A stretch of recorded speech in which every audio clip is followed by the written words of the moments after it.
I am the famous American, and I think it's interesting to hear from my viewers their perceptions of Americans, because for so many of my viewers, maybe you've never been to the United States and you're basing your concept of what it means to be an American based on what you see on TV and movies.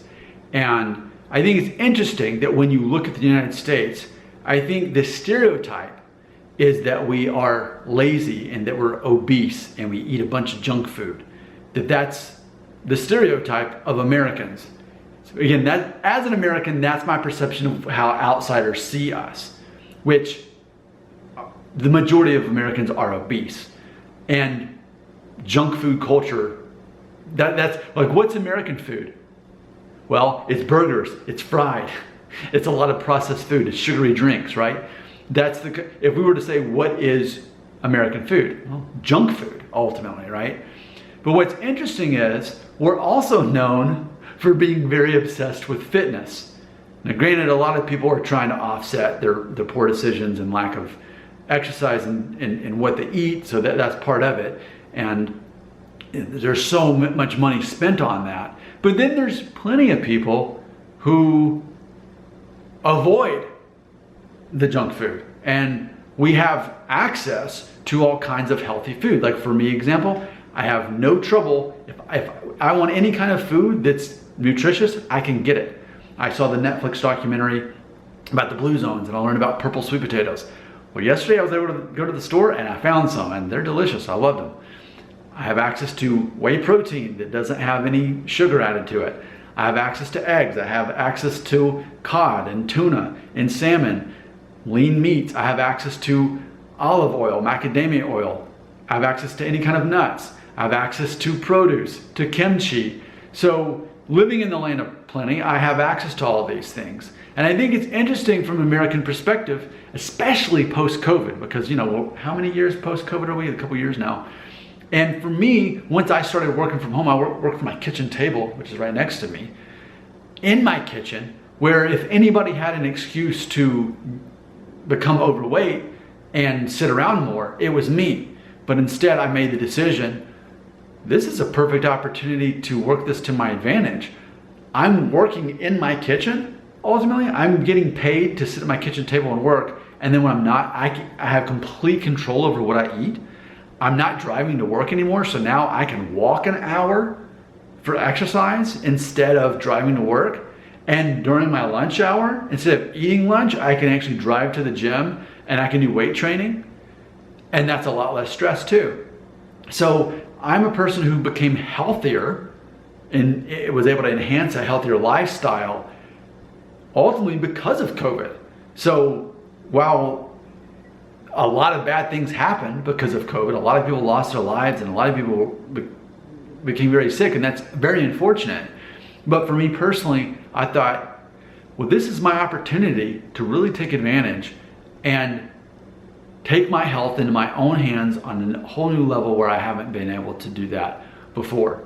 So I do think it's interesting that already in the United States, the stereotype is Americans are obese, Americans are lazy, Americans eat junk food, processed food. But there's always been this concept that certain Americans are very focused on fitness, on eating healthy, on nutrition. And so I think what has happened is, I think those two extremes might, since COVID, have been exaggerated. I think those who already were less inspired to exercise and more inspired to eat processed foods found it easier to do that.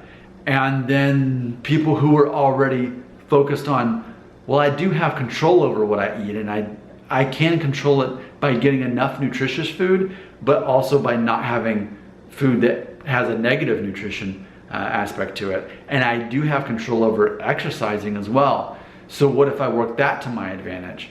So, and this is silly, I'll end the video by this, but I've also noticed that post-COVID in the United States, I feel like people are dressing sloppier for the most part.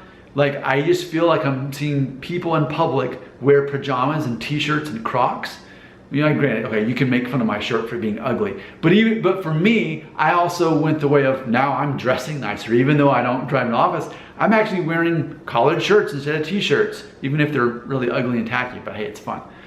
But when I go out in public, even if I'm just going to the grocery store, I'm wearing a collar, I'm wearing buttons. I'm not wearing just a t-shirt and pajama pants.